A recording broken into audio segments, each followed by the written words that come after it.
Hey guys, how's it going? Welcome to Master Switch Designs.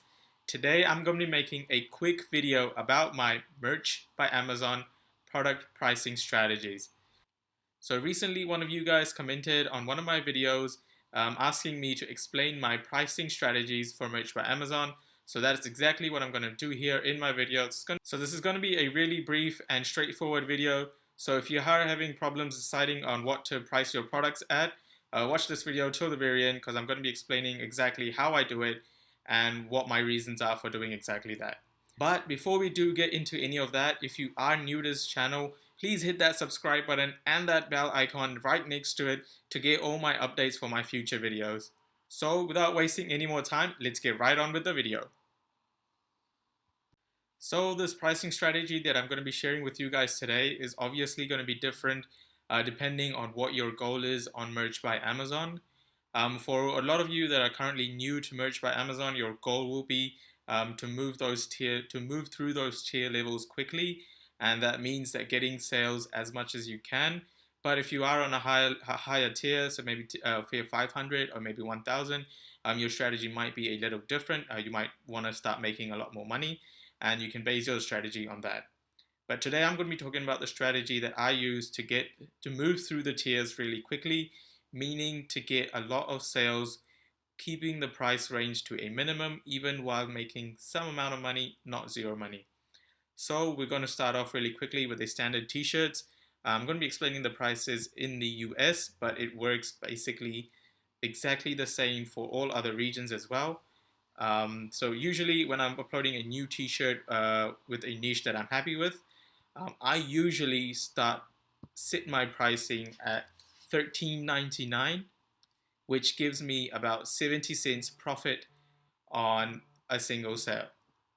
So the reason why I set it at $13.99 instead of setting it at $13.07, which a lot of people do set their prices at, is because I don't like not earning any money on a single sale. Like if I see a sale there and I see that I've made $0 on it, I don't really get happy and it just kind of brings me down. So that's why even if I'm making a little money, even 70 cents, that makes a difference. It's not going to change my lifestyle or anything, but it just gives me that little push that I need, which you obviously need in print on demand. So I set my prices at $13.99. Differently, you can set your prices at $13.07, which is the base amount.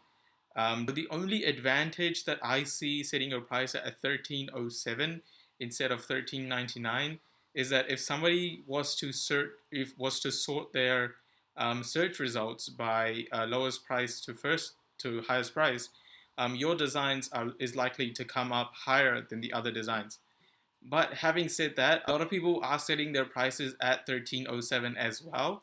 So your shirt, even if you want it to show up on the first page, if it's sort by lowest to highest, can show up in the later pages like 2 or 3.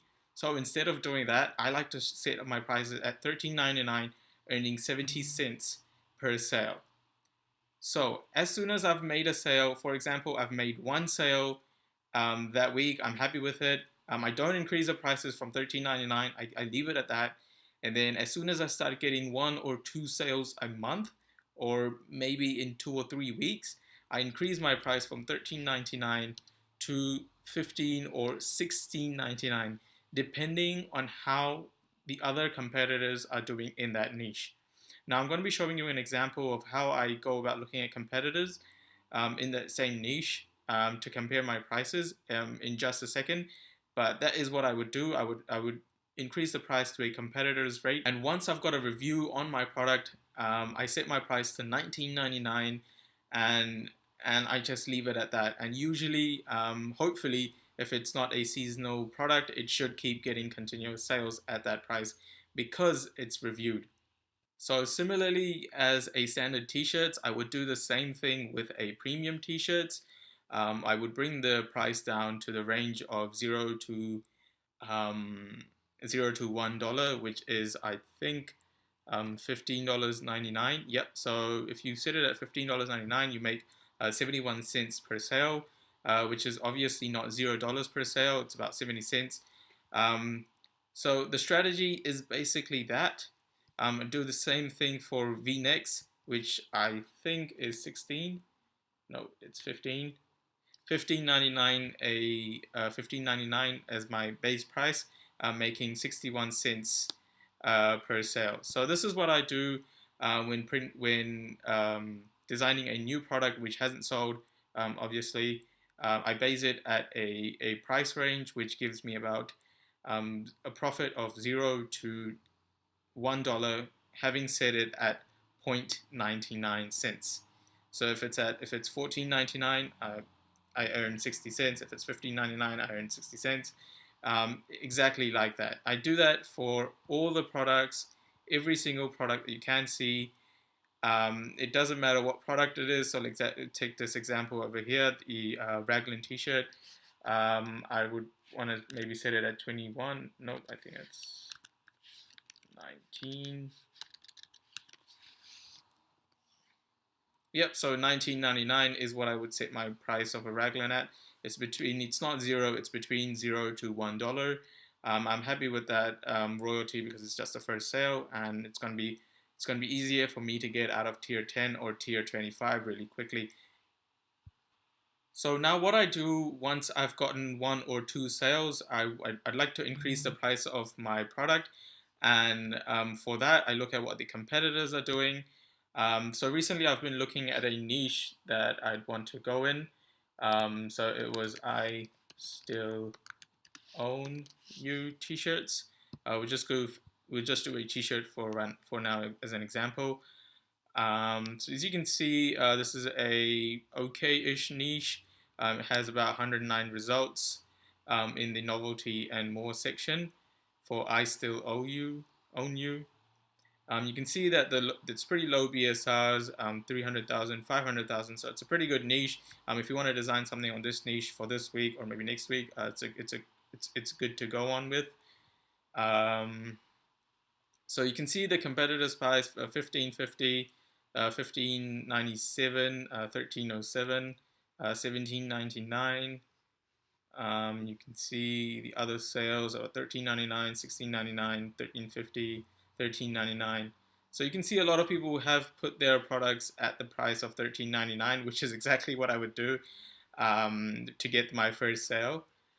Once I have gotten a couple sales and I'm happy with my design and I know it's going to sell, I would increase the price to maybe $15.99, so about $16 for this niche based on what the other people are selling. So $16.99 still getting sales, $17.99, yep, definitely still getting sales, and $19.99 we are still getting sales. So it's kind of dependent on what the competitors are doing.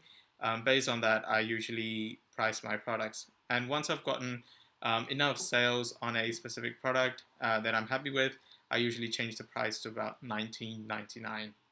And once I've got a review and I see consistent sales, I leave it at that price and hopefully make good money out of that single design. So thank you guys for watching this video. I hope it was helpful for you guys.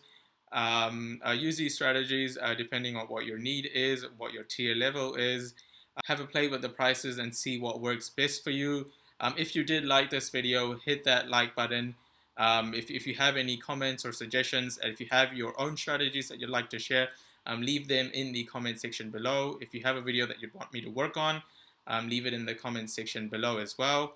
And if you haven't already, please hit that subscribe button to see my future videos. I'm going to be doing a video of how I search for my trends. So watch out for that. Hit that subscribe button, and thank you very much.